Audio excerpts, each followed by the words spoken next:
እሷ የዓለምን የኢኮኖሚ ቋት ቁልፍ በእጆቿ ያዘች። በዓለም አቀፉ የገንዘብ ድርጅት IMF ታሪክ ድርጅቱን ከመሠረቱት ታዳጊ አገራት መካከል የተመረጠች የመጀመሪያዋ ስኬታማ መሪ ናት። በፎርብስ መጽሔት በዓለም ላይ ካሉ 100 ተጽዕኖ ፈጣሪ ሴቶች መካከል በቀዳሚነት የምትጠቀሰው እሷ ከዓለም ባንክ ዋና ሥራ አስፈጻሚነት እስከ አውሮፓ ኮሚሽን ምክትል ፕሬዝዳንትነት ድረስ የዘለቀ ግዙፍ የኃላፊነት ታሪክ አላት። በተለይም የኮቪድ-19 ወረርሽኝ ዓለምን በኢኮኖሚ በዘጋበት ወቅት $1 ትሪሊዮን የሚጠጋ ገንዘብ በአጭር ጊዜ ውስጥ በማንቀሳቀስ አገራትን ከውድቀት የታደገች የዓለም የፋይናንስ እናት ተብላ የምትጠራ ብርቱ መሪ ናት።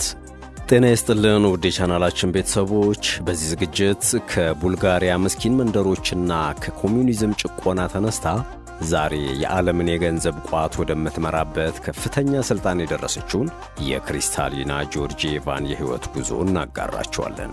በድህነት ውስጥ አልፋም ድህነትን የሚዋጋ ተቋም መሪ ለመሆን የበቃችው የዚህች ብርቱ ሴት ታሪክ ተስፋ ለቆረጡ ሁሉ ብርሃን፣ ለወደቁት ደግሞ መቆሚያ ምርኩዝ ነው። ዝግጅቱ ከብረት መጋረጃ ጀርባ ተነስታ የዓለምን ፋይናንስ እንዴት ልትዘውረው እንደቻለች የምናይበት ይሆናል። እስከ ፍጻሜው ድረስ አብራችሁን ቆዩ።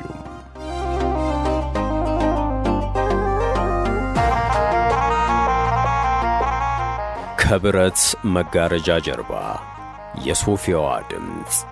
የክሪስታሊና ጉዞ የጀመረው በብርድና በረሃብ በታወከችው የ1950ዎቹ ሶፊያ ቡልጋሪያ ውስጥ ነበር። አባቷ የመንገድ ሠራተኛ፣ እናቷ ደግሞ የሱቅ ረዳት ነበሩ።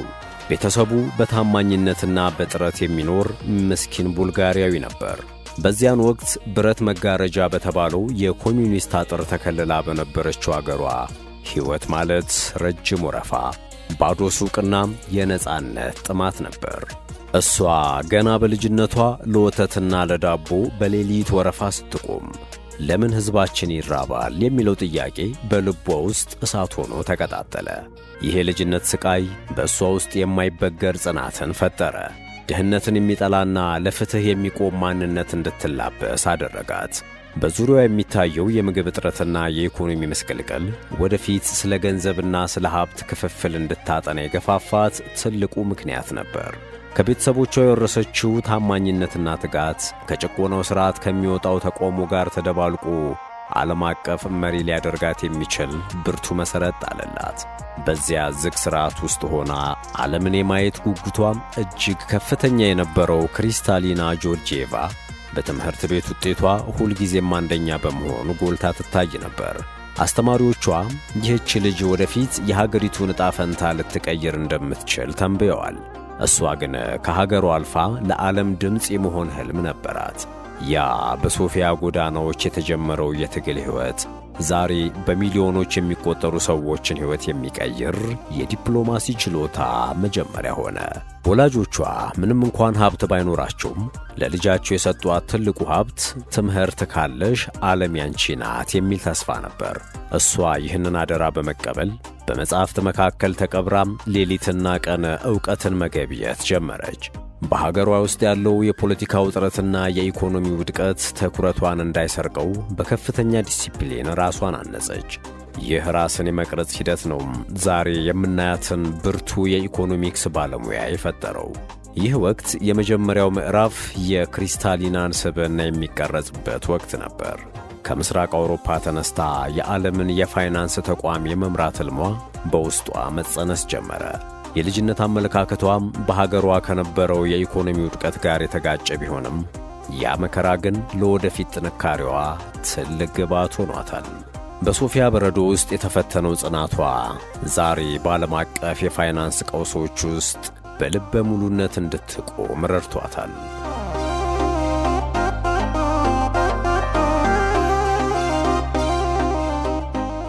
ዕውቀት እንደ መሳሪያ። ክሪስታሊና ትምህርት ከመከራ መውጫ ብቸኛው ድልድይ እንደሆነ ተረዳች። በሶፊያ የኢኮኖሚ ዩኒቨርሲቲ ስትማር መጽሐፍትን ለማግኘት እጅግ ትቸገር ነበር። ያ ጥማቷ ግን በቡልጋሪያኛ የመጀመሪያውን የማክሮ ኢኮኖሚክስ መጽሐፍ እንድትጽፍ አበቃት። ይህ መጽሐፍ በሀገሪቱ የኢኮኖሚ ታሪክ ውስጥ ትልቅ ለውጥ ያመጣና የብዙ ተማሪዎችን ዓይን የከፈተ ድንቅ ሥራ ሆኖ ተመዘገበ። እንደ አውሮፓውያን አቆጣጠር በ1980ዎቹ ወደ ለንደን የኢኮኖሚክስ ትምህርት ቤትና በአሜሪካ ማሳቹሴትስ የቴክኖሎጂ ኢንስቲትዩት የመሄድ ዕድል ስታገኝ የካፒታሊዝምን ዓለም ለመጀመሪያ ጊዜ ስታይ የተሰማት መገረም ከፍተኛ ነበር። ከዝግ ሥርዓት ወጥታ የገበያ ኢኮኖሚን መማሯ በአእምሮ ውስጥ የነበረውን ጥርጣሬ ሁሉ ወደ ዕውቀት ቀየረው። ይህ ወቅት የእሷ የአስተሳሰብ አድማስ ሰፍቶ ዓለም አቀፋዊ እይታን የያዘችበት ወሳኝ ምዕራፍ ሆኖ አልፏል። በዩኒቨርሲቲ ውስጥ ለ14 ዓመታት ፕሮፌሰር ሆና ስታስተምርም የንድፈ ሐሳብ ዕውቀትን ከተግባራዊ ሕይወት ጋር በማገናኘት ትታወቅ ነበር። ተማሪዎቿ ክሪስታሊና ቁጥሮችን በስሜት የምታወራ መምህር ናት ይሏት ነበር። የኢኮኖሚክስ ሳይንስ ሰዎችን ለመርዳት የሚውል መሳሪያ እንደሆነ በየቀኑ ትሰብክ ነበር። ይህ የማስተማር ፍላጎቷ ወደፊት ለሚጠብቃት ታላቅ የኃላፊነት ጉዞ የአመራር ብቃት እንዲኖራት ረድቷታል። ምርምሮቿ በሙሉ ድሃ አገራትንና የአካባቢ ጥበቃን ማዕከል ያደረጉ ነበሩ። የአየር ንብረት ለውጥ በኢኮኖሚ ላይ ያለውን ተጽዕኖ ገና በዚያን ጊዜ በመገመት በርካታ ጥናቶችን አቅርባለች። ይህ አርቆ አሳቢነቷ በዓለም አቀፍ ደረጃም በኢኮኖሚክስ ባለሙያዎች ዘንድ ተፈላጊ እንድትሆን አደረጋት። ዕውቀት ለሷ የክብር መሸከሚያ ሳይሆን ለሰዎች መብት መታገያ ዋነኛው መሳሪያ ሆኖ አገልግሏል። በዩኒቨርሲቲ ውስጥ የነበራት ቆይታ ሐሳቦችን የማመንጨትና ችግሮችን በሳይንሳዊ መንገድ የመፍታት ችሎታዋን አሳድጎላታል። የአካዳሚው ብርሃን በውስጧ ለነበረው የሥራ ፍላጎት ነዳጅ ሆኖ ዛሬ ለምትመራው ዓለም አቀፍ ተቋም የማይናወጥ የዕውቀት መሠረት ጥሎላታል።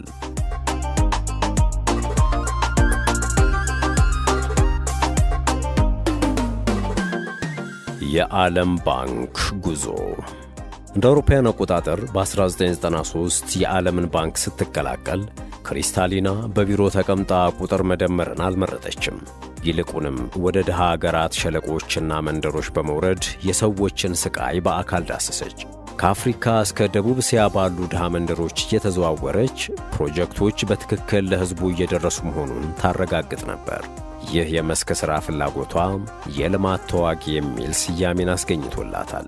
በባንኩ ውስጥ በነበራት ቆይታ ለ3 ወራት ጊዜያዊ ፕሬዝዳንት ሆና ያገለገለች ሲሆን በዚህ አጭር ጊዜ ውስጥ ያሳየችው የአመራር ብቃት ዓለምን አስደንቋል። በታታሪነቷና በቅንነቷ ደረጃ በደረጃ በማደግ እንደ አውሮፓውያን አቆጣጠር በ2017 የተቋሙ ዋና ሥራ አስፈጻሚ ለመሆን አበቃት። ይህ ስኬት ለአንዲት የምስራቅ አውሮፓ ሴት የማይቻል የሚመስል ተአምር ነበር። ነገር ግን እሷ ለሥራ ባላት ፍቅር ሁሉንም እንቅፋቶች ሰባብራ አለፈች። ክሪስታሊና ጆርጂየቫን በዓለም ባንክ ውስጥ ትልቅ የሪፎርም ወይም የለውጥ ሥራዎችን ሰርታለች። ድርጅቱ ለድሃ አገራት የሚሰጠውን የገንዘብ ድጋፍ እንዲጨምርና የአሰራር ግልጽነት እንዲኖረው አድርጋለች። ባለሀብቶችና አገራት በባንኩ ላይ ያላቸው እምነት እንዲጨምር በማድረግ በቢሊዮኖች የሚቆጠር ዶላር ለልማት እንዲፈስ አድርጋለች። ይህ ስኬቷ ወደፊት አይኤምኤፍን ለመምራት ለምትሰጠው ኃላፊነት ትልቁ የብቃት ማረጋገጫ ሆኖ አገልግሏል። በባንኩ ውስጥ የነበሩት የሥራ ባልደረቦቿም ክሪስታሊና ለችግር ጊዜ የምትደርስ ብርቱ መሪ ናት ይሏት ነበር። በተለይም በኢኮኖሚ ቀውስ ውስጥ ለወደቁ አገራት የምታደርገው ፈጣን ውሳኔና የድጋፍ አሰጣጥ ልዩ ነበር። ከፖለቲካዊ ጫናዎች ይልቅ ለሰው ልጆች ደህንነት ቅድሚያ በመስጠት የተቋሙን ገጽታ ቀይራለች። መሪነት ከሥልጣን በላይ አገልግሎት መሆኑን በተግባር ያሳየችበት ወቅት ነው። ከዝቅተኛ ሠራተኝነት ተነስታ የዓለምን ትልቅ የፋይናንስ ተቋም እስከ መምራት የደረሰችበት የድል ጉዞ። ክሪስታሊና መሪነት አገልግሎት መሆኑን በተግባር አሳይታለች። በዓለም ባንክ መዳረሻዎች ውስጥ ያሳለፈችው እያንዳንዱ ቀን በሚሊዮኖች የሚቆጠሩ ሰዎችን ሕይወት ለመቀየር የተከፈለ መሥዋዕትነት ነበር።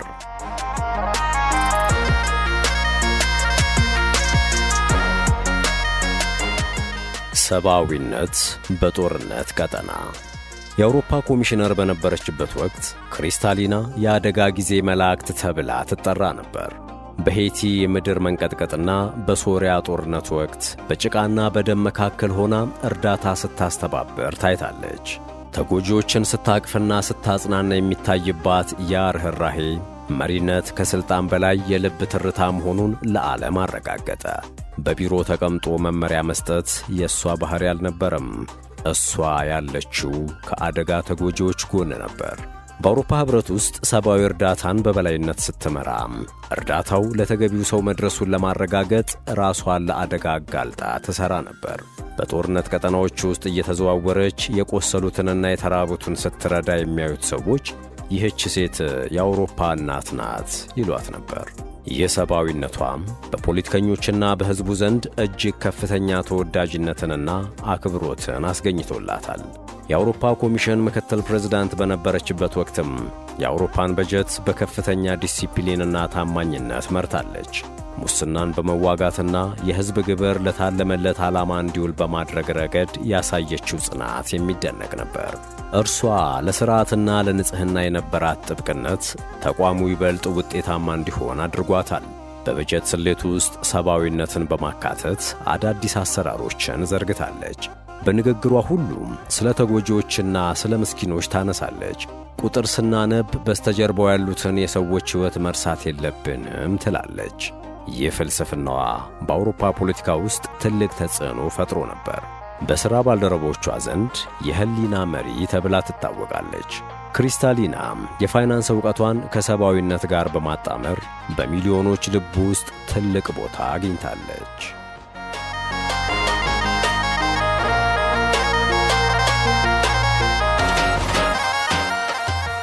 የአይኤምኤፍ መሪነትና የኮቪድ ፈተና። ክሪስታሊና ጆርጂዬቫ እንደ አውሮፓውያን አቆጣጠር በ2019 የዓለም አቀፉ የገንዘብ ድርጅት መሪ ሆና ስትሾም አዲስ ታሪክ ነበር የተጻፈው። ምክንያቱም አይኤምኤፍን ከመሠረቱ ታዳጊ አገራት መካከል የተመረጠች የመጀመሪያዋ መሪ በመሆኗ ነው። ሥልጣኑን እንደያዘች ብዙም ሳይቆይ የኮቪድ-19 ወረርሽኝ ዓለምን ሲዘጋው ክሪስታሊና በጭንቀት አልተሸበረችም። ይልቁንም ዓለም እንድትተነፍስ ገንዘብ ያስፈልጋታል በማለት ለ100 አገራት $1 ትሪሊዮን የሚጠጋ ድጋፍ እንዲፈስ በማድረግ ዓለምን ከኢኮኖሚ ሞት ታደገች። ይህ ፈጣን ውሳኔዋ በታሪክ ውስጥ ከታዩት ታላላቅ የፋይናንስ እርምጃዎች አንዱ ሆኖ ተመዝግቧል። ደካማ ሀገራት ወረርሽኙን እንዲቋቋሙና ሕዝባቸውን እንዲታደጉ አስፈላጊውን ፈንድ በአጭር ጊዜ ውስጥ አዘጋጅታለች። እሷ በዚህ አስቸጋሪ ወቅት ሌሊትና ቀን በስብሰባዎች ላይ በማሳለፍ የዓለምን መሪዎች ለጋራ ድጋፍ አስተባብራለች። ይህ ቆራጥነቷ የዓለም የፋይናንስ አዳኝ የሚል ዕውቅናን አትርፎላታል። በአይኤምኤፍ መሪነቷ ወቅት የአየር ንብረት ለውጥንና የኢኮኖሚ እድገትን የሚያቀናጅ አዲስ የፋይናንስ ሥርዓት ዘርግታለች። የአየር ንብረት ቀውስ የኢኮኖሚ ቀውስ ነው በሚል መርህ አገራት ወደ አረንጓዴ ኢኮኖሚ እንዲሸጋገሩ የሚረዳ ፈንድ አቋቁማለች። ይህ አርቆ አሳቢነቷ ድርጅቱን ከባህላዊ የፋይናንስ ድጋፍ ባለፈ ለወደፊቱ የዓለም ደህንነት የሚተጋ ተቋም አድርጎታል። ክሪስታሊና በአይኤምኤፍ ውስጥ የሴቶችንና የወጣቶችን ሚና ከፍ ለማድረግ ሰፊ ሥራዎችን እየሠራች ትገኛለች። ሴቶች በኢኮኖሚው ንቁ ተሳታፊ ካልሆኑ ዓለም አታድግም ብላ ታምናለች። በተቋሙ ውስጥ ከፍተኛ ኃላፊነቶች ለሴቶች እንዲሰጡ በማድረግ ለውጥ አምጥታለች። ይህ የአመራር ዘይቤዋ ድርጅቱ ይበልጥ ሁሉን አቀፍና ፍትሐዊ እንዲሆን አድርጎታል።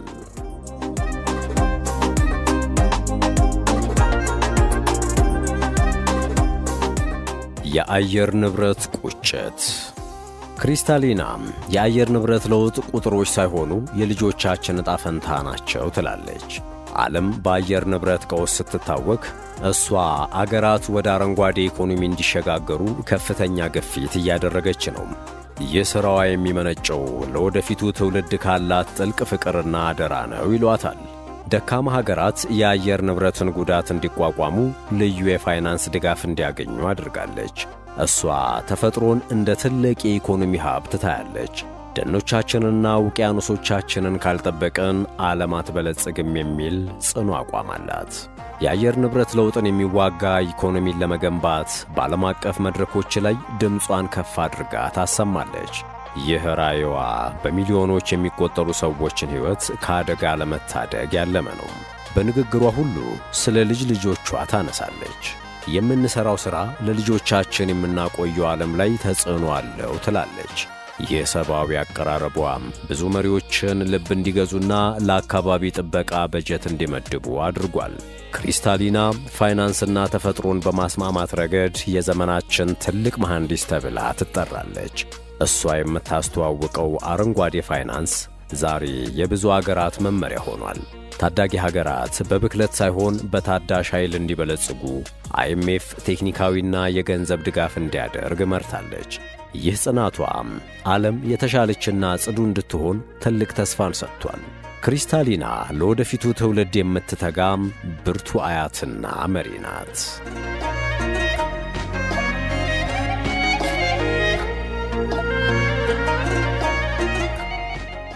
የግል መሥዋዕትነት። ክሪስታሊና ለዓለም ስትል የግል ሕይወቷን መሥዋዕት አድርጋለች። በጣም የምትቆጭበት ነገር ቢኖር ለልጄ በቂ ጊዜ ያለመስጠቴ ነው ስትል በሐዘን ትናገራለች።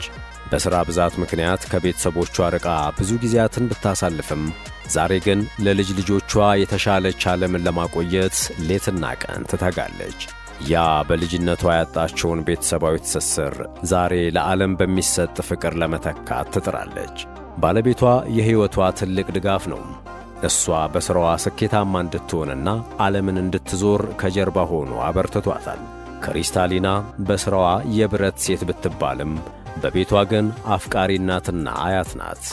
ይህ የባሕሪ ሚዛናዊነት ለስኬቷ ትልቁ ምስጢር እንደሆነ ትናገራለች። የግል ሥቃይዋን ደብቃ የሀገራትን የኢኮኖሚ ቁስል ስታክም ትውላለች። በነፃ ጊዜዋ ምግብ ማብሰልና ከቤተሰቦቿ ጋር ጊዜ ማሳለፍ ትወዳለች። የቡልጋሪያን ባህላዊ ምግቦች ለዓለም መሪዎች በማቅረብ አገሯን ታስተዋውቃለች። ክሪስታሊና ማንነቷንና አገሯን በፍጹም አትረሳም። የቤተሰብ እሴት ለሀገር መሪነት ትልቅ ጥንካሬ እንደሚሰጥ ታምናለች። ይህ ሰብአዊ ጎኗ በብዙዎች ዘንድ እንድትወደድና እንድትከበር አድርጓታል። እሷ መሪነት መሥዋዕትነት መሆኑን በተግባር ታሳያለች። በዓለም ዙሪያ የሚገኙ ወጣት ሴቶች የእሷን ፈለግ እንዲከተሉና ተስፋ እንዳይቆርጡ ታበረታታለች። ከየት እንደመጣችሁ ሳይሆን የት መድረስ እንደምትፈልጉ እመኑ የሚለው መልእክቷ በሚሊዮኖች ልብ ውስጥ ተስፋን ዘርቷል። ክሪስታሊና የገንዘብ ብቻ ሳይሆን የጽናትና የአሸናፊነት አምባሳደር ናት።